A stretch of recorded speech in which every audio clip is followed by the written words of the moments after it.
This is the Fatty Joe Show, coming to you from Casa de Carrie, deep in the forests of Nutmeggerville. This show is dedicated to exploring pathways to better health from a holistic perspective. In each episode, we will explore such topics as nutrition, mental and emotional health, fitness, and more. I'm Yogi, your host, and I became interested in studying health after conventional health dogma became damaging and led me to become massively overweight. Against modern convention, I went on a keto lifestyle and I lost over 300 pounds and gained a level of control on my personal health that I never had before. Now I'm on a journey to find out what is myth and what is truth in the ever-convoluted world of what is considered healthy.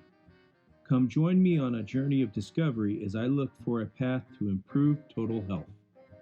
If you'd like to support the show, head over to patreon.com/thefattyjoeshow or patreon.com/carriebrown. If you want to check out all of our social media links and recipes, head to carriebrown.com. Don't forget to leave a comment, like, and subscribe to the show.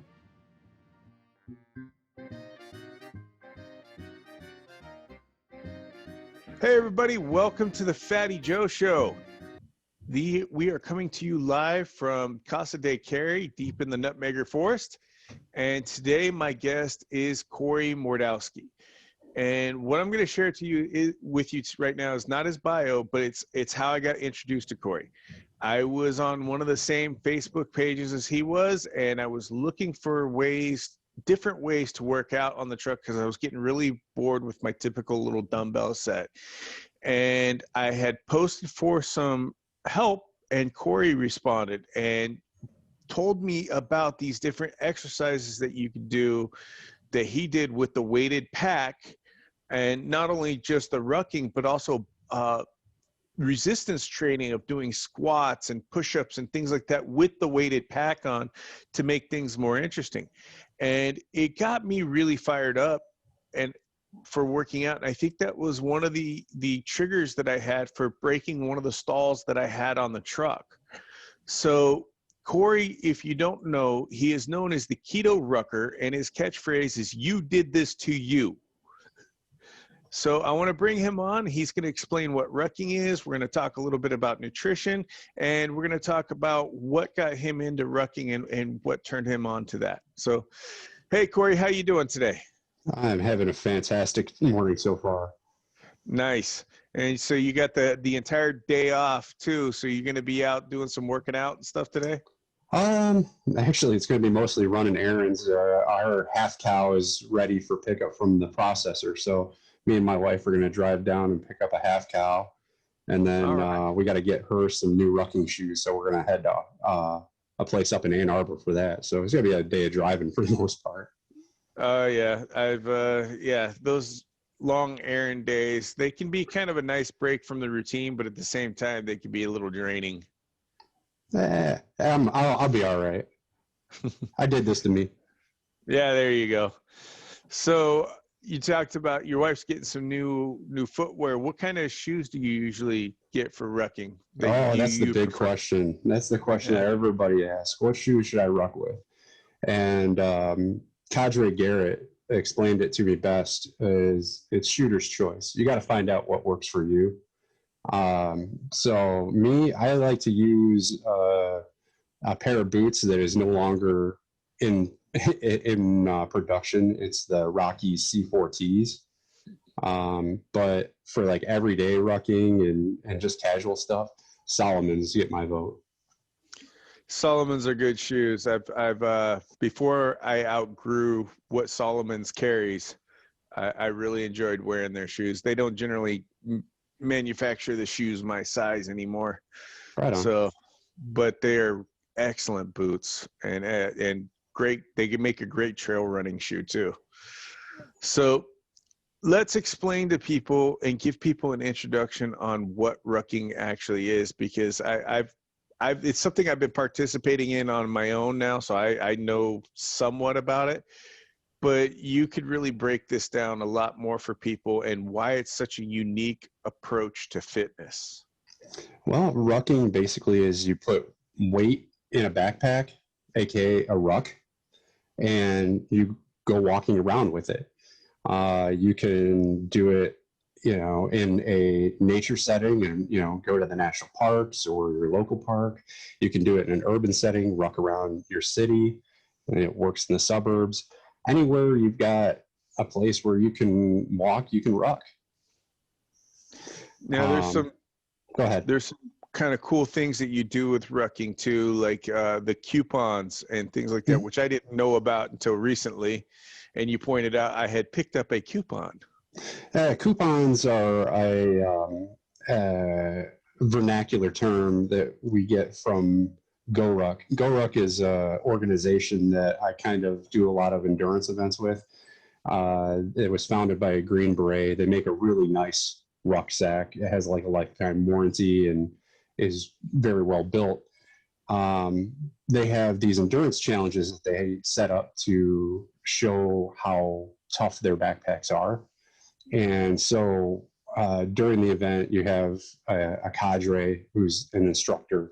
He's a current or former special operations soldier or sailor or airman. And they'll take you through team building exercises. And one of the parts of the team building exercise is to pick up random objects throughout your location and carry them with you. So I've been on endurance events where we've carried logs, we've carried sandbags, we've carried cinder blocks, and even a fire hydrant. I remember you talking about that on a podcast, and I was driving the truck, and I started cracking up that you guys were running around the city with a fire hydrant. Yeah, I imagine the city of Cleveland is still kind of wondering how that got there. Yeah, well, I don't know if Cleveland's the same as when I was a kid, but I imagine Cleveland constantly wonders about a lot of things. The fire hydrant's probably the least of their worries. That's true.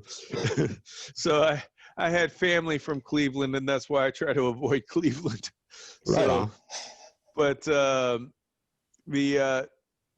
the rucking is a pretty unique form of exercise, and it's a full body exercise. It really is. The fact that you're hauling the weight on your back, you're running with your legs, trying to push things uphill, downhill.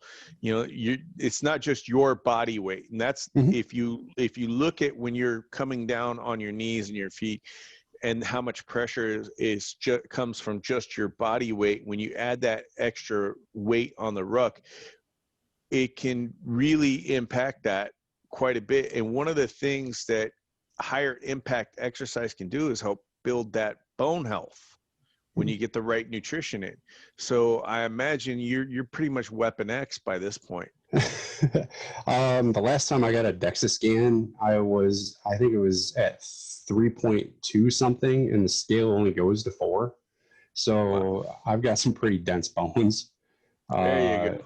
One time I looked at the DEXA scan, and according to the BMI, my weight to not be obese, which this will touch on how stupid the BMI scale is, I would have to weigh 162 pounds in order to be not obese, according to the BMI. And my skeleton and vital organs alone weigh 161.9 pounds. Wow. Yeah. Yeah. So the BMI is something that definitely needs to be done away with, I think. Agree. Because there's just no way to. You're trying to make a blanket rule for everybody, and so everybody's densities is so much different that you could have somebody that matches the BMI, but their bone density is so low, their organ density is so low that they're still unhealthy.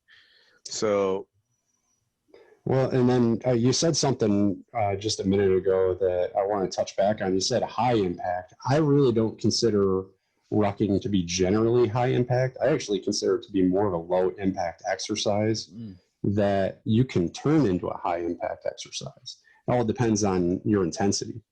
If you just want to go for a nice, easy stroll and get the benefits of having, a little bit of extra weight on your back, that's great. if you want to, you want to sprint every other telephone pole, or you want to take and carry a coupon, or you want to try to do a speed ruck, then that ups the intensity. And, that's certainly good for your people who at a higher fitness level. But for your lower fitness level people, or your initiates, just getting out there and walking around with a couple of water bottles, or a couple of big textbooks, or like me, I have a 35-pound steel plate that I put in my ruck. So you can scale it to your level, and it doesn't have to be a big killer exercise routine. I mean, part of my other facets of my personality, I'm a physical therapist assistant by trade, but I'm also training to be a holistic health practitioner through the CHEK Institute. And one of the things the CHEK Institute teaches is that exercise is a stress.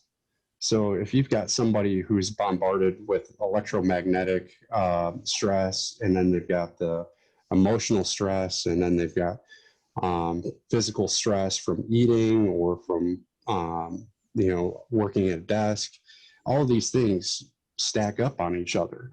And so adding one more stress of exercise on top of that might not necessarily be the best thing for them. So just getting out and moving in a way that is more mentally, physically, emotionally beneficial is the better way to go, in my opinion. Yeah, I've got to say I've really enjoyed it getting out, especially since I've come to Connecticut. I did it on the truck as much as I could. It was more difficult on the truck because sometimes I had to choose whether or not sleep or exercise because of schedule. And sleep usually won out because I had to drive, 11 hours a day. But when I've gotten here, just getting outside with that pack on is just phenomenal. And for me, I've adjusted up and down as I go. I might do a couple of days of a harder ruck, and then I will take a day with no weight whatsoever and let my knees recover and just kind of stretch things out. But I guess one of the reasons why I considered it a little bit higher impact is because I have a bit of terrain here and in the woods. So I'm going up and down some hills and some valleys. So for me, it's not the most high impact, but even, you're coming down with weight. Even if you're walking downstairs, that's going to be without weight. That's going to be a higher impact. And I'm trying to negotiate rocks and logs and things as I'm going down. But you're absolutely correct. The times that I've done it in the urban settings, I might be on a flat plane just walking for a while, a little bit of weight. And so that was far less impact than what I currently do. Right. Yeah, it's got to be nice up there because I always enjoy it when I get out in the woods and do a little, the Japanese actually have a word for it, and I can't remember what it is, but they call it forest bathing. Yeah. And that is so good for you. I'm not sure how adding a ruck onto it either adds or detracts from it, but I like to think that it adds to it, and so it probably does. And this is just for a personal standpoint. One of the reasons why I enjoy it so much is I love to hike. I love being outdoors. And I've been sitting on my duff in the truck for quite a long time, 7 years plus recovery from injury. So for me, this is retraining myself to be able to get back into hiking and backpacking and things like that. So being in this area where I can be out in the woods at the same time and go hike and carry it's the perfect training for that. But for your rucking, it's not just backpacking and walking. You do other exercise with the rucksack. Right. And so you bring in all kinds of different aspects in there. So tell us a little bit about some of the things that you do with a rucksack that will vary your training up a little bit and strengthen those muscles you wouldn't think about rucking strengthening.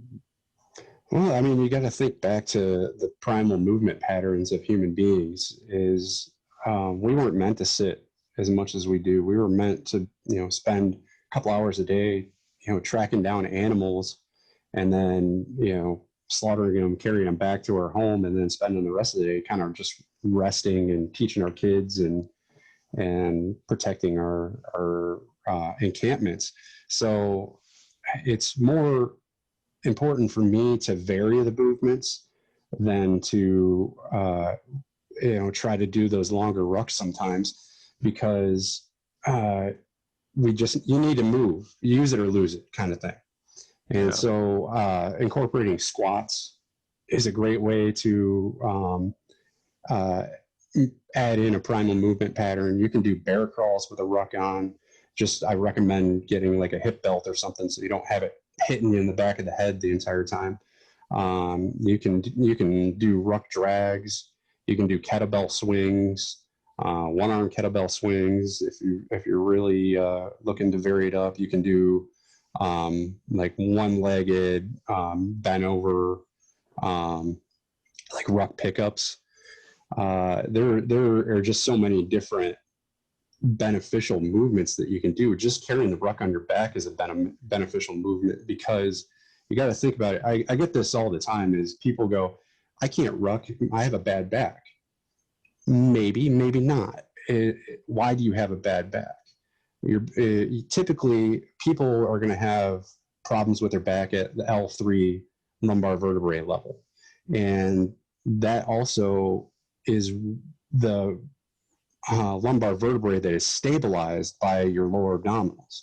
So if you're not engaging your lower abdominals and you're not stabilizing that low back, you're going to have hypermobility there, and it's going to cause pain and cause other problems.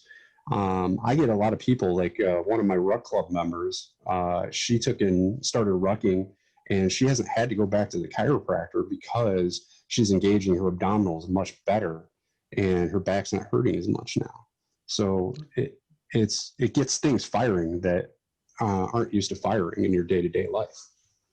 Yeah, it's definitely done that for me, because I've noticed that aside from the problems that I've been having, because I was injured in a car accident, and part of my injuries was back problems, and then sitting for a long time weakened my spine, weakened everything. So I've noticed that getting out and rucking, it has been definitely helping to strengthen the core. It's helped me actually drop some visceral fat because of, I believe, strengthening those muscles there. And I've been waking up with less pain in general, unless it's the ouch, I worked out too hard pain. Delayed onset muscle soreness, my friend. Yes, and that seems to be more amplified as you get older. But what initially brought you into rucking? What was the attraction to it? I was actually working out at a CrossFit gym here in my hometown, and I met one of the coaches at the gym told me about GoRuck. And when I was in high school, I was like dead set on the military. And when I got out of high school, I tried going in, and at the military entrance processing station, they said I was too heavy, which at the time I was probably about 220. And I had been wrestling. I was 19th in the state of Ohio in heavyweight division wrestling. And they said, no, you're too heavy. You're gonna have to come back after you lose some weight. So I went back to school and got my degree in applied health science, and I got heavier. And so when I finally decided to do something about it, I went into CrossFit, met this guy, Mike, and he told me about GoRuck, and I'm just like, this sounds awesome. I'm going to start training. So I got my first ruck, which was like a 5'11" Rush 48. And I would just ruck around. There's like a mile of loop around the CrossFit gym I was going to, that I would just go do that. And then after I think it was about 6 months of that, I did my first GoRuck event, and I was hooked. I couldn't imagine not doing another one. It was just so much fun, but at the same time, so much challenging. And then it still sucked a lot at the same time too. So it's that perfect mix of bitter and sweet at the same time. Yeah, it's, that's true with hiking as well. You know, you hike all day long, you see the most beautiful thing, but sometimes that pain of getting out there into the woods, and especially if you're backpacking and camping, you know, you don't can't go soak in a bathtub or something like that when you're done. But it is to me, it seems like the perfect exercise routine for our current times, because a lot of people have fallen off their fitness routines because they can't get to their local gym because of the lockdowns, of the COVID stuff. And they really won't work out at home doing your typical body weight exercises, because especially for a lot of the guys or even the girls, there's a social aspect to going to the gym. And I think that's what drives people to go. It's, you know, guys, a lot of times it's showing off. Girls, it's the social, sometimes even with the girls, it's showing off with one another. But ruck has its own social aspect. You can do it by yourself if you want to, but there's a community of ruckers that goes out. So that not being in the gym, you could still be part of a fitness community and be outdoors. And has the COVID thing changed that community, all how things operate? Or I don't think so, because, you know, typically the ruck clubs, like the one I run here, we usually fly under the radar as it is. But, you know, you can adapt it. I mean, yeah, you can still wear the mask and you can stay 6 feet apart, but, you know, you're outdoors, you're exercising. You can still be social. Sure, we're not going to be doing, you know, the close contact kind of stuff. Like last year, my ruck club did a buddy ruck where, a buddy carry ruck, I should say, where we did, I think, 6 miles, but the last mile of it, we had to have at least, I think it was 20% of the participants had to be carried for the last mile. So I think there were 6 of us. So that means I think we had 2 people that were being carried for the last mile. And we would stop and rotate, because obviously not everybody in my ruck club is the same fitness level. So we would have to, you know, stop, take a quick breather. So that last mile was a really long mile. We're not doing buddy carry rucks, but we can still do, I'm getting ready to do an ice cream ruck, where I'm going to take my ruck club from one of the local parks to an ice cream place. And, you know, I won't probably be getting ice cream, but it's a good way to get the families involved, have the kids come out, get them rucking. I've done brew rucks before. We've done 0 dark 30 rucks where we ruck in the middle of the night. You know, you can just, you know, do different things. A lot of the big thing with the ruck community is fundraising. I know just this past weekend, there was a lot of talk about the Cadre Rooney Memorial event, the Snowdrop event. Snowdrop is a foundation up in Wisconsin that helps with pediatric cancer support. There are kids up there who catch different types of cancer, and then later on in life, they'll help send them to college, or they'll help support their families while they're undergoing treatment.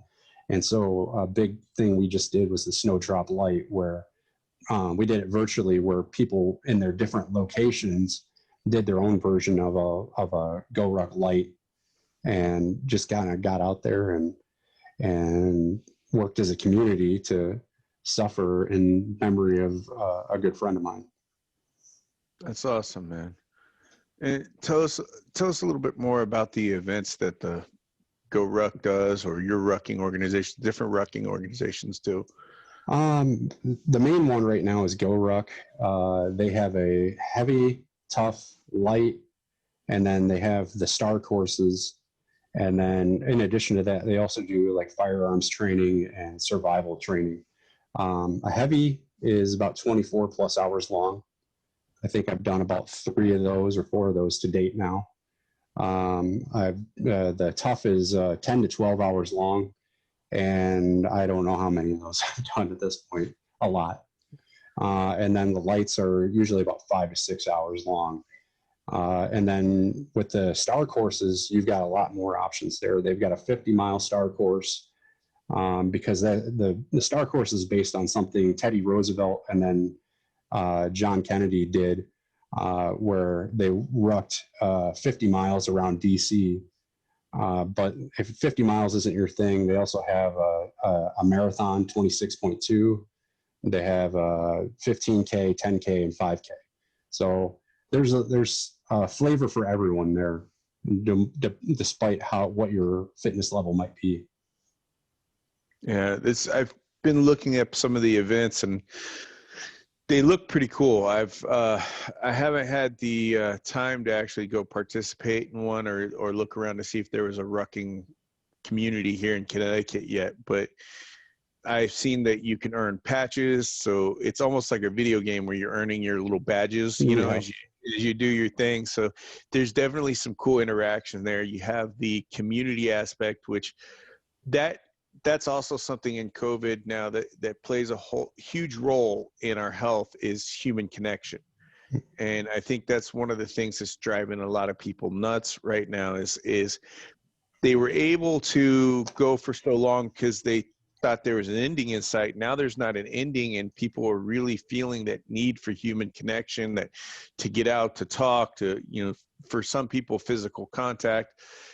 And way the rucking works, you can actually get out there and do that. You can talk to people, you can have a partner, even if you got to socially distance from one another, but you still have that community. You can get out, and you're outdoors, which is another aspect of mental health that plays a huge role.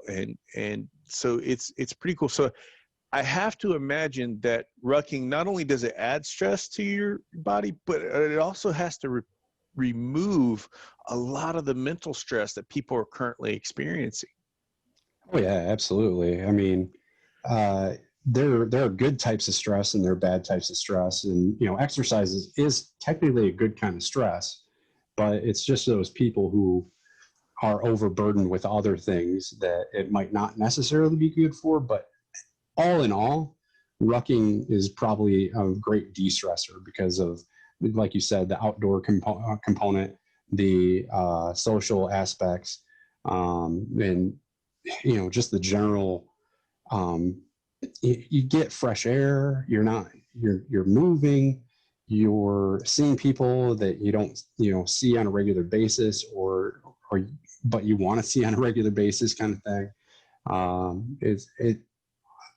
I think it's just so perfect. I love it so much. And I can't imagine not doing it at this point. Yeah, I got to tell you, it's becoming one of my favorite exercise routines, and I'm enjoying it more than when I was going to the gym and working out and trying to either do powerlifting or bodybuilding, whatever I was doing before. I'm enjoying it a lot more because of the outdoor aspect of it, getting outside, the fresh air, the mental reset that you feel when you're done. So it not only is this working you out, but it's also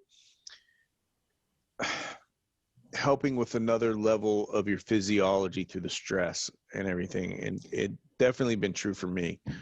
And I would argue that it's actually better than going to the gym in some aspects. And, you know, I'm talking in generals right here. So I don't want like 30 million emails saying, oh my God, give up the gym for rucking. No, that's not what I'm saying.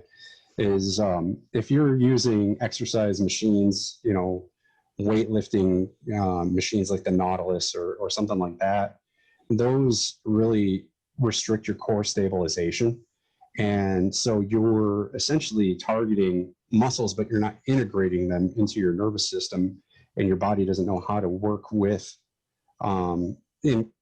in concert with those muscles. Then you're really doing yourself a disservice. You know, if you're using free weights are always going to be better because you're engaging your core and you're getting a better workout that way. But in my opinion, the only time you should be using exercise machines is if you're a female and you're kind of going, through your menstruation cycle, where your core is going to be essentially wrecked anyway because of all the changes going on there. Other than that, machines are not my friend. Yeah. Well, one of the aspects that I see too is I can typically work out harder with feeling less of the impact when I ruck compared to when I'm at the gym. And I think there's that psychological factor, because when I'm outside, there's other things kind of distracting me, enjoying the nature and things like that. And I'm just going, and before I know it, it's an hour. Whereas if I'm in the gym, I'm completely focused on what I'm doing.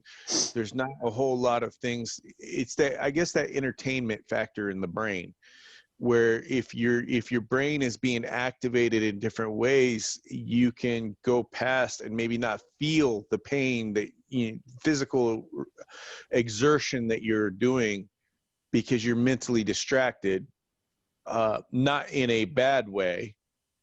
Whereas at the gym, you're completely focused. So you know what you're doing, and like, oh, this is 10 reps. I'm supposed to be hurting now. Now I'm hurting. Yeah, sometimes you can walk into the gym with a plan, whereas with rucking, it's kind of dynamic, and you can change it up on the fly.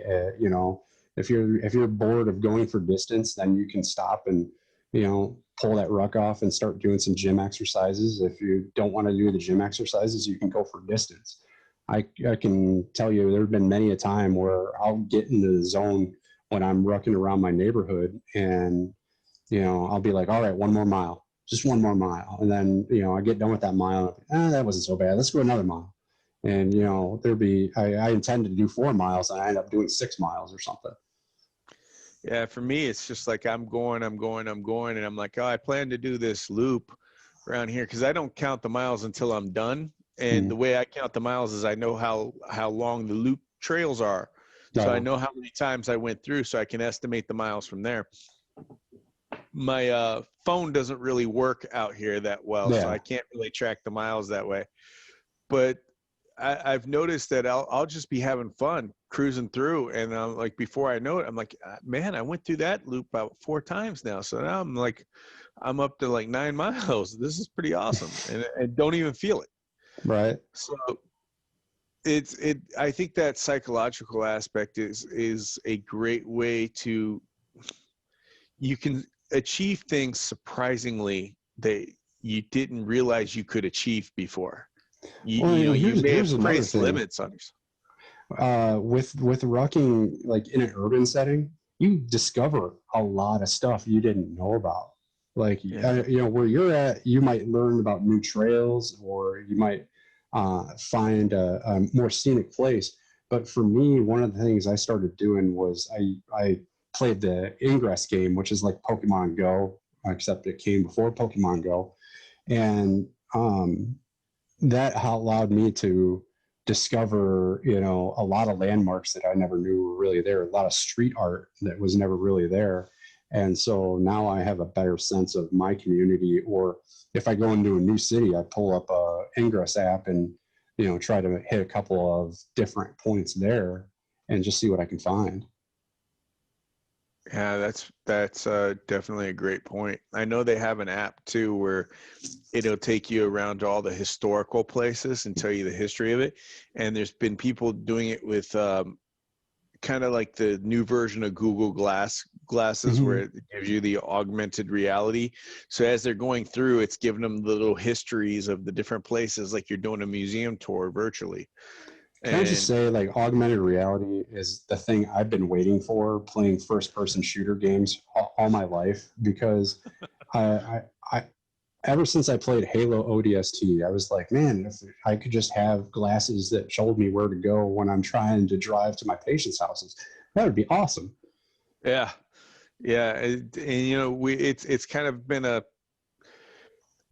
hiccup starting thing with Google Glass not taking off, but now some other companies are trying to do some different aspects of it. I've seen some of the heads up displays that they have on the single eyepiece now that they're coming out with, and something like that would be great for getting outdoors and rucking, even if it's just keeping you, finding where you need to go. But some of the ones I've seen where you'll be passing like a restaurant and it'll tell you what that restaurant is and what they do and what, how their star rating is, or this museum that you didn't know was over here. So it's pretty cool. Now you are the KetoRucker, so nutrition definitely plays a big role in what you're doing. And I remember hearing on the podcast before that you were one of the few KetoRuckers at the time. And is that changed at all? Is there more people getting into keto and rucking? I've seen a couple more get involved. I actually run the Keto GRT, Keto Go Ruck Tough group on Facebook. And I think I've got about 130-ish members there. But one person I see on Instagram all the time goes by Keto Apostle. And he, I see he rucks and he likes to talk about the different kind of rucking programs out there that people can kind of get started with. And he kind of reps on some keto nutrition stuff. But as far as I know, there isn't a whole lot of keto ruckers out there that are as vocal as him or I. And sometimes it's one of those things where people are they're trying out keto and it works for them for a while, and then they got to switch to something else, and that's okay. I know it says KetoRucker, but I'm not opposed to using other tools in the tool bag to promote health. At one point I was vegan.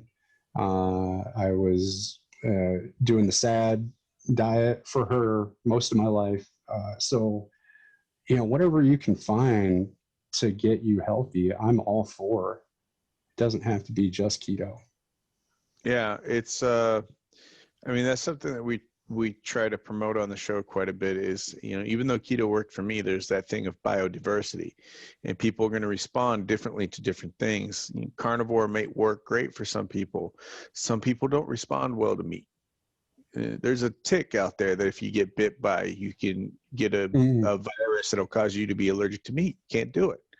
So it's important I think it's really important for people to explore what works for them.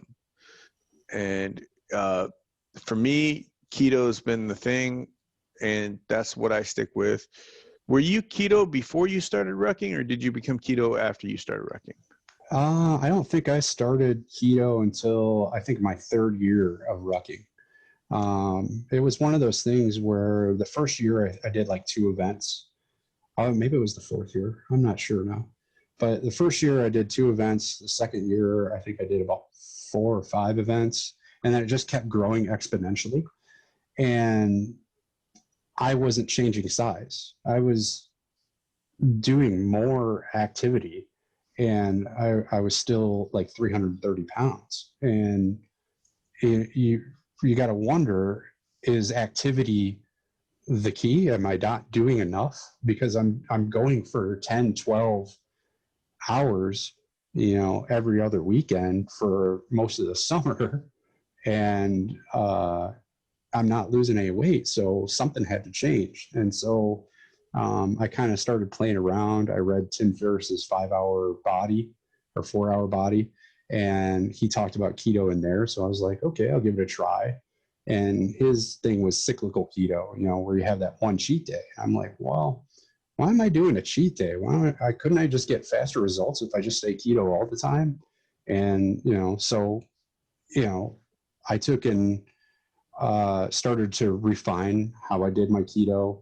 I started tracking macros and kind of learning how to manipulate macros, and the weight just kept falling off. I used to have this visualization where I wish I could just step into my shower and turn the hot water on, and the weight would just melt off. And when I started keto, that's kind of like what it was like, is every time I would step on the scale, it was like another 2 pounds came off, and then another 1.5 pounds, and another 3/4 of a pound, until before you know it, I went from 330 all the way down to 204 at my lightest. And suddenly the events were getting easier. It doesn't take me 5 days to recover from a tough. It only takes me like one. And I used to look at the heavy and go, I'm never going to be able to do that. 24 hours, I'll die. I'll have a heart attack doing that. And 2 years ago, I did 2 of them in a month. Wow. When you were transitioning into keto, did you notice it affect your performance, your endurance, or how long you were able to go while you were metabolically transitioning from a carbohydrate burner to a fat burner? Oh yeah. Like I was talking about how I would do like 4-mile rucks that turned into 6-mile rucks. There would be days where I just get home and I gotta move. And so I'd get out there and I could keep on rucking if it weren't for the fact that it takes a little bit of time sometimes to be out there, I would have just kept on going. I'd done one of the first events I did when I was keto was a water survival event. And we were up in Traverse City, Michigan, which is way up there at the end of the mitt. And the water temperature, I think, was about 60 degrees, and the air temperature was dropping. And I could tell that I could just handle the water a lot better. I didn't need as much food throughout the event. You see these people who are almost constantly eating on these events, trying to keep their blood glucose up. And whereas me burning ketones, a little bit of, nuts here, or like on the heavies, I would do 1 Keto Brick, and that would last me, for the whole 24 hours until I could get some substantial food after an event like that. But just generally, my need for water and my need for food on these events has decreased significantly, and my overall performance has only gotten better with time. I can do multiple events back to back. One of the things that I'm still working on is trying to tackle the HTL, which is heavy, tough, light. And basically it's 46 hours of getting the crud beat out of you. But you do a heavy, and then you take a short break, and then you do a tough, and then you get a short break, and then you do a light. To date, I've only been able to do a tough light, but I've done plenty of those. And the problem now is heavy tough lights are very rare. They only hold them a few times a year now. So I have to kind of get strategic with my planning when I do see one pop up on the radar. And if it's close by, then I'll probably attempt it. But if it's something where I got to get on a plane and fly, logistics become an issue. Yeah, I could definitely see that right now, especially.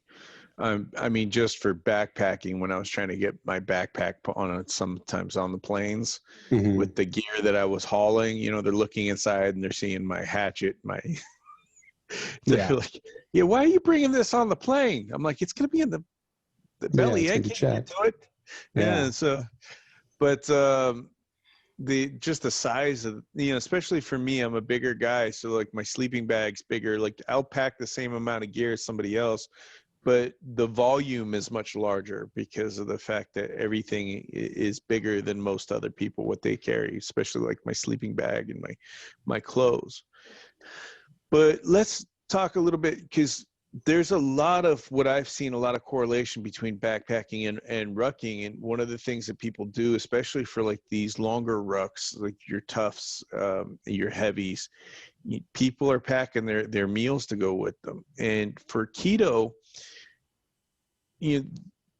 there's not as many options available for us to maintain a keto diet and have either packable food, or if you're stopping at a place to eat. So what are some of the things that you bring along with you to have to eat if you're doing one of those long rucks where you're going to have maybe breakfast, lunch, and dinner while you're out of it? For the most part, my first go-to is the Keto Brick. It's small, it's fairly light, and it's calorically dense. I mean, it's 1,000 calories. So when I get into on a heavy, I think usually when we hit the morning, which is about the halfway point, when you start seeing sunlight, you're kind of, you get a little bit of a boost there. Keto Brick is a great thing to down and so that I keep my energy level up through the day. Because when you're doing like a 24-hour event, it's cold at night and it's warm in the day. So you got to be flexible with your temperatures. So I like Keto Bricks are great. Biltong is great because, all the regular jerky out there is just so loaded with sugar and MSG and all sorts of things that I really don't need complicating my day. So that's great. I like to use Zip Fizz for electrolytes. It's not ideal because of the caffeine, but hey, if you're going 24 hours, a little caffeine might be just what you need. Yeah. Ultima Replenisher is a good source of electrolytes as well, but it's one of those things where I also don't like to carry a lot of those electrolyte powders on me because they can get messy. And plus then I have to carry a separate bottle because I'm not going to put them in my water bladder because my water bladder is strictly for water and nothing else. Because I've seen GoRuck people basically get Montezuma's revenge because they put, Gatorade or these electrolyte powders in their bladder and then they never clean it out after the event. And so the next event they're sucking on it and they're getting that bacteria in their gut and then it just tears them up after they're done. So typically in my water bladder, I'm only doing the 3 liters of water that carries, and I do a couple pinches of sea salt in there just to keep the electrolyte balance up and keep some kind of nutritional density in my water as well. Yeah, I've been using the Keto Chow drops in mine because they're flavorless and Okay. I can play with the magnesium things. The one thing that I've been adding a little bit more lately to is potassium, and I usually use new salt or no salt. And because I deal with the leg cramps, and I found that up in the potassium just a bit can kind of help with all that. So that's the one modification I do. But when it comes to my bladder, I'm definitely not putting the flavored stuff in there because it can make your bladder taste funky after a while. Oh yeah. So even when it's washed out, the plastic on those bladders seems to absorb everything. Yeah, So, that's one of the downsides of that is I've yet to find a silicone bladder, or something that, because plastics are going to have those xenoestrogens, and so that's kind of a downside to it. So like when I'm kind of rucking close to home, I opt more to using glass bottles and things like that for hydration. And then when I do those long rucks, a little bit of plastic isn't going to kill me. But it's one of those things where you gotta look at all the different environmental factors. yeah, I mean, for me, staying hydrated is a big key, and the electrolytes play a huge role. But even when I'm rucking locally around here, I carry my bladder with me to drink on because of the fact that you get so hot and humid, you're sweating a lot. And the next thing you know, and it's not necessarily I'm worried about temperature emergencies, but like I said, the cramping in the legs and the calves and everything like this. So that's my goal of staying hydrated, is to prevent that cramping. What are some other types of exercises, maybe support exercises that you do in conjunction to rucking for, let's say, flexibility or maybe some core training or something that you do that is in conjunction maybe to help your rucking? I'm a big fan of core training. Rucking in itself is a type of core training, but it's not necessarily hitting everything that you need. Because if you think about how a person walks, you literally do not need legs to walk. There was a drug that was released in the UK, I think back in the 80s. And pregnant women were taking this drug. It was an antibiotic. And they ended up having children that were born without arms and legs. And if you watch a video of these people walking, their hips are moving, but it's mostly rotation around the spine. So, your core is generating the motion, and then your legs are amplifying it like this, the fin of a fish. So if you take care of your core, that's going to allow you to stabilize everything there first. And then you won't have this breakdown of compensatory patterns. Compensatory pattern means that something in the core is not firing. So something in the arms or the legs has to take over because the core is not doing its job. And if it's not doing its job, those parts of your extremities are doing things that they weren't designed to do. And then they're going to break down faster. So a lot of people I see in my professional practice, the knee replacements, the hip replacements, the low back injuries, are because they created wear and tear because their core wasn't firing correctly. Either they were working a job where they weren't engaging their core, or they had multiple children and they didn't get their core rehabbed correctly, because the medical community's idea of how a woman should come back after pregnancy is horrible. It just is. Women, I'm so sorry. You guys deserve better than what the medical community is giving you right now. 6 weeks and then saying you can go back to normal activity is atrocious. There should be a lot more. There should be physical therapy. There should be better education right now. So core training is a huge aspect of what I recommend to people. Free weightlifting is the other thing I recommend, because if you take and learn to stabilize the core and lift weight, then you can move coupons better. You can, move your partner better. You can move yourself better. And then, flexibility training is a big component as well. But I caution people with flexibility training because you may be stretching something that doesn't need to be stretched. There are two different types of muscles in the body. There are tonic and there are phasic. Tonic muscles are your stabilizer muscles. So mostly you're going to be in the core and kind of linking the core to the extremities. And then your phasic muscles are your fast moving, fast twitch muscle fibers.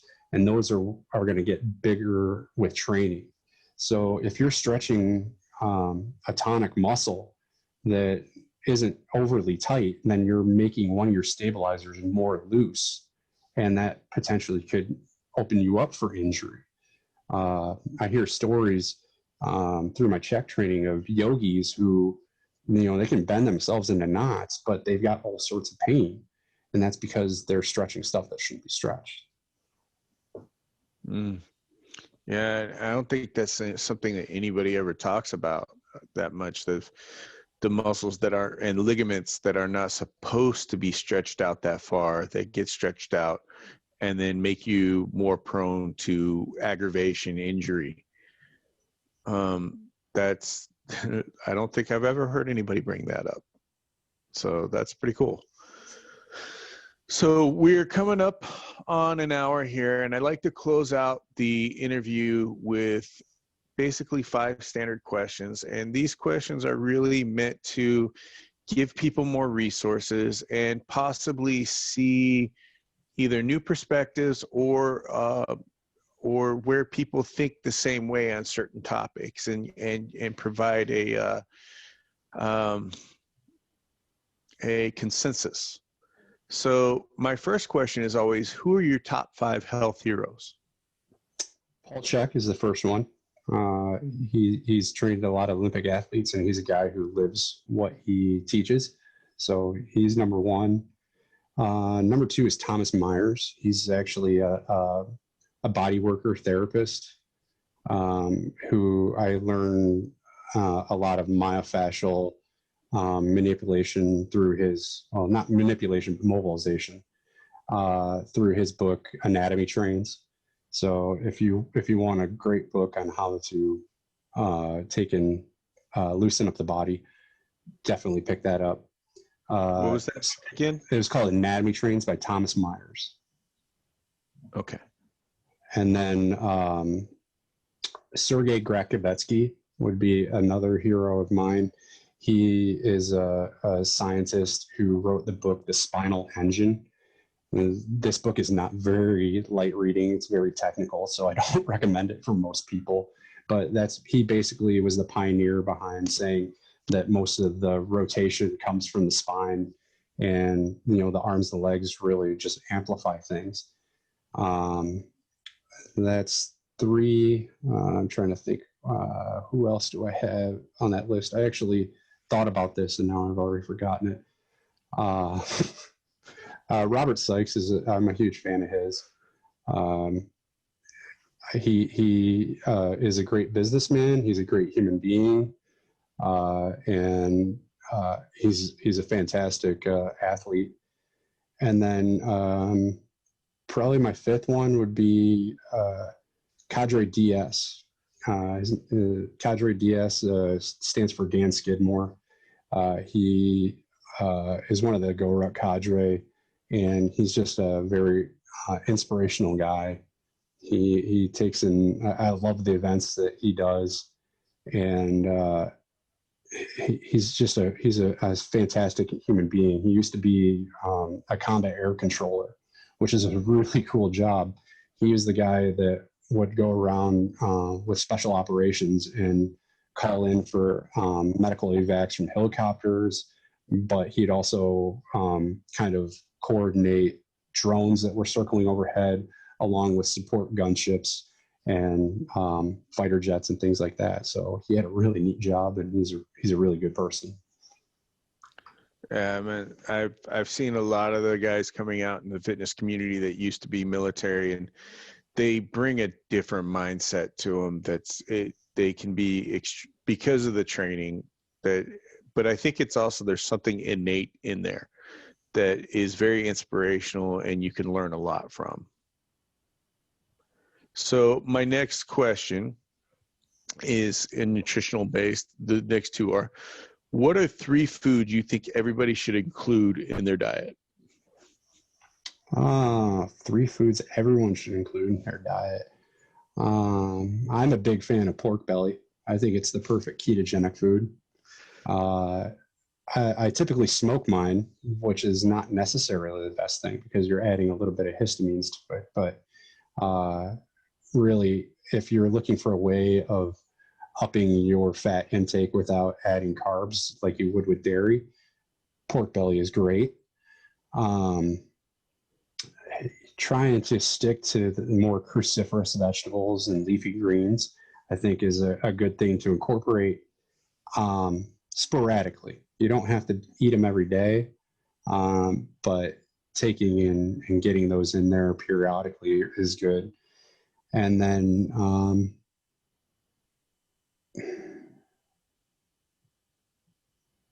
I would say salt. Salt is a very good food. I add it to my water.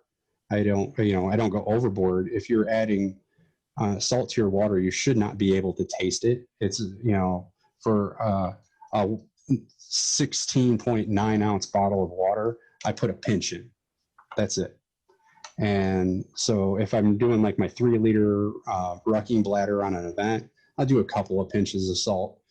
But that's just a fantastic way to maintain your electrolytes and get your water in at the same time. My recommendation for water too is about half your body weight in ounces. Yeah, salt's a big one for me too. Redmond's regularly goes into my water, and if I can't get Redmond's, it's usually Celtic Gray or Pink Himalayan, but Redmond's usually my top go-to. Yeah, I like Redmond's, and I use more of the Celtic because it dissolves a little bit better. I noticed with the Redmond's, you get those real heavy minerals that they have in theirs. They don't dissolve as good, but I've never had a problem with them either. I like using the Relight powder. Yeah, definitely. Relight's really good, and then you get a little flavor there too.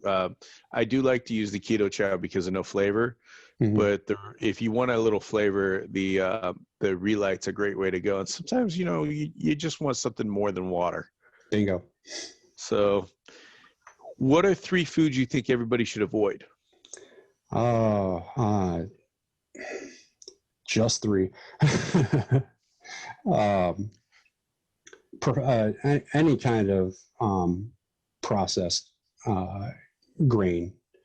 What a lot of people don't know is when grains are processed, either they are sprayed with a desiccant, which can be glyphosate sometimes, or they can just sit around too long and actually get moldy. And a big thing that the Czech Institute teaches is you are what your food eats.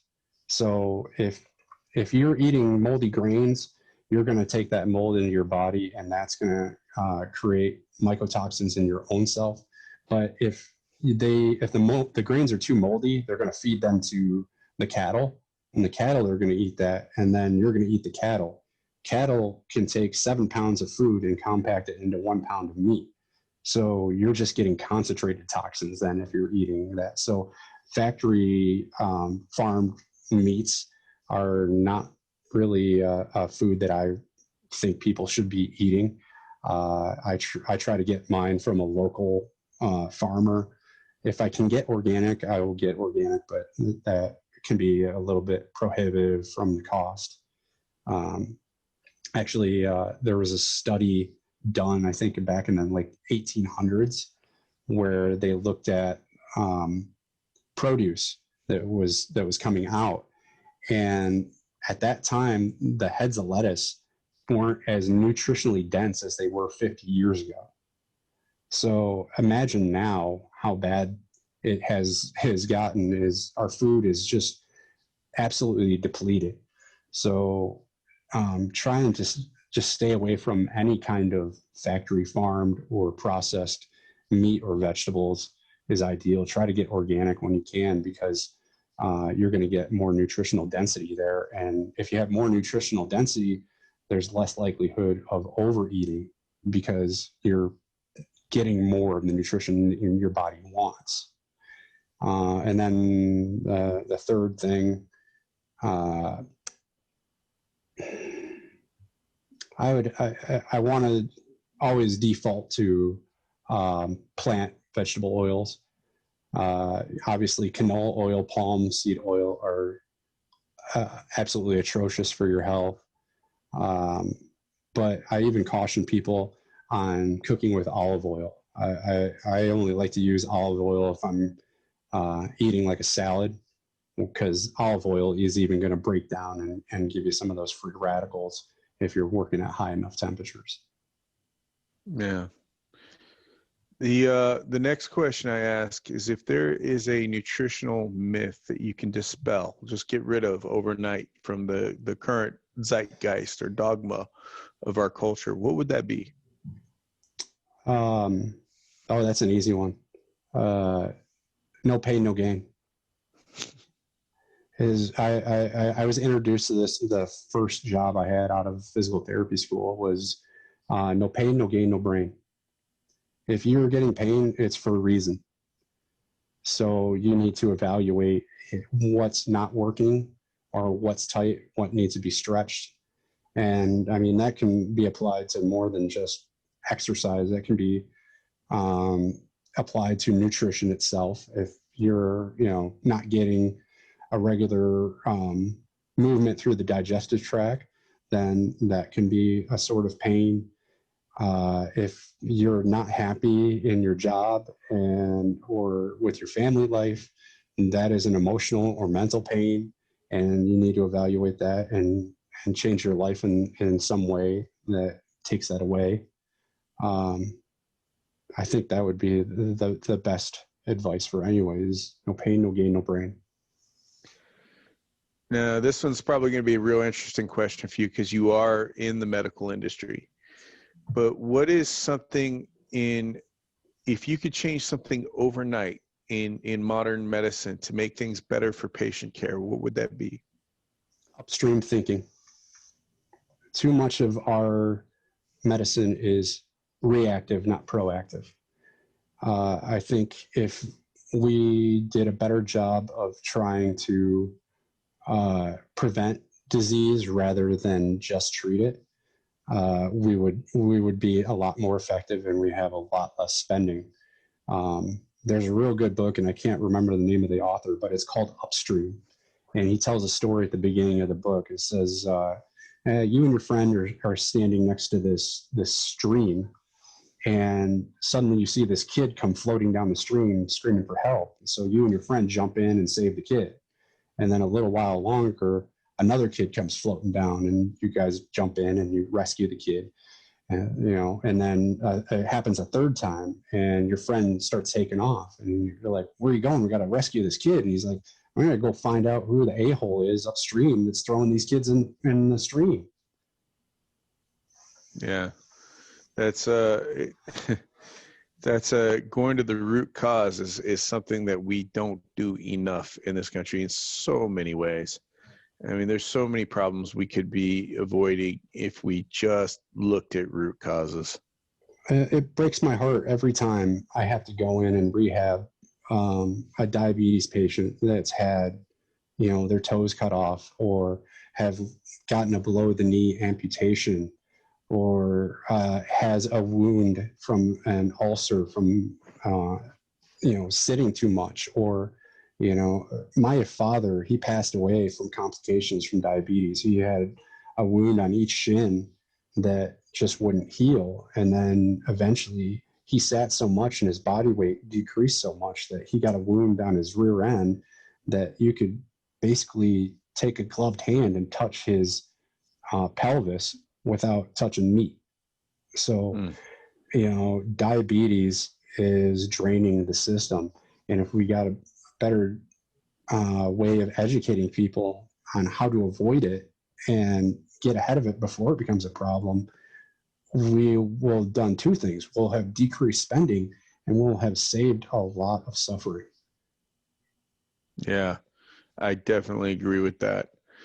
The fact that we are so, like you said, reactive to the problem rather than preventative is definitely just that alone. Weston A. Price talked about it in the book Nutrition and Physical Degeneration, about how much money was costing the GDP back then for medical care. And he said, if this keeps growing, it's going to bankrupt. It can't be sustainable. And I think if we looked at things health-wise in a more sustainable manner, it would be staying healthy so we don't need the medical care. And teaching people how to do that, it's a great way to just begin. Well, have you looked into the Pottinger studies? Yeah, I was reading some of the Pottinger studies while I was on the truck, and the amount of I just totally lost what I was about to say. The amount of money that Pottinger was talking about in a lot of his research was just astronomical. And the amount of preventable illnesses and things that were just mainly diet-based was just... Well, look at the world right now. I mean, Pottinger basically said by the third generation of cats, they weren't able to reproduce because they were so malnourished and their DNA was so damaged. He probably didn't say their DNA was damaged, so I'm editorializing a little bit there. But it's the idea that, look at now, people are having trouble conceiving. We have more fertility clinics now than there ever was. We've got chronic disease. We've got chronic malnutrition. Things are showing up like rickets that we thought we had licked. And, why it's going to take 4 generations of correct eating before we can repair this, because that's what Pottinger decided was it took 4 generations to repair all the damage they did in basically 2. Yeah, and like the physiological changes from one generation, and that was something that was pointed out by Weston A. Price as well. They were looking at facial changes within one generation of the standard American diet, where the jaw was shrinking, the wisdom teeth weren't able to come in, there was deformation in the mouth, and it's incredible. There's one thing I want to leave on before we close, and I want to demonstrate how inclusive rucking is, because some people might be listening to this and they may think this is for, guys, or this is for, people of a specific racial background or whatever. But I've been seeing some of the rucking sites, and you have men, women, you have older people, you have younger people, this is something that, regardless of what your background is, skill level is, physical training, unless you have some sort of catastrophic injury or illness, this is something that you can participate no matter what your background is. Absolutely. There are organizations like Operation Enduring Warrior where they're taking guys who have lost arms and legs in combat and running them through GoRuck events. So just because you, even if you have a physical limitation, there's no reason that you can't come rucking, as long as you have the supportive equipment to do it. The community just wants people to get out and move. So it doesn't matter if you have a physical disability, if you're old, if you're young, if you're out of shape, it goes back to you did this to you, is you're responsible for yourself, and you can modify the activity. One of the things I wrote about on my blog is activity modification, and that is, modifying it so you can do it. So does that mean that you ruck with like one water bottle? Maybe. You don't have to start heavy right off the bat. You can ease your way into this and kind of test the waters. I've got people in my ruck club who've gotten like $20 backpacks off of Amazon, and all they do is put a couple of smart water bottles in it, and that's what they ruck with. Hey, that's great. When they're ready to upgrade their gear game and go a little bit heavier, that's fine. But in the meantime, they do the best they can with what they got. Yeah. And I use a backpacker's backpack. So, it's what works for me. It's what I already had. Yeah. So I can load it with what I want to do and head off. And it's got the support because I got the hip belt. And so, and there's also, it seems to be a growing community of women ruckers as well. Mm-hmm. I've seen online. So that it is inclusive. It's regardless of gender, whatever, this is a community that you can be a part of. All right, everybody, I am going to close out the day, and I want to thank Corey for coming on to the show and giving us a really cool alternative exercise that we can do, especially now in these times, but even when the gyms open back up, this may be something that will speak to you a little bit more than going to a building and doing the same static exercises over and over again. Nothing wrong with the gym. Yeah. No, it's no knock against the gym, but sometimes you need alternatives. All right, everybody, have a great day. We will see you on the next episode. Thank you for joining us on the Fatty Joe Show. Be sure to leave a comment and subscribe. It helps the show reach more people. To support the show, as well as Carrie Brown and Yogi's work on the blog, keto recipe development, masterclasses, and to gain access to private Facebook groups and other awards, go to patreon.com/thefattyjoeshow or patreon.com/Carrie Brown. Also, check out our Carrie Brown and Yogi Parker YouTube channel for video versions of the Fatty Joe Show, recipe videos, and more. Join our awesome community on the Facebook group, The Keto Kitchen with Carrie Brown and Yogi Parker, and check out our carriebrown.com website for recipes, blog posts, discounts, cookbooks, masterclasses, and other great stuff. Thank you so much.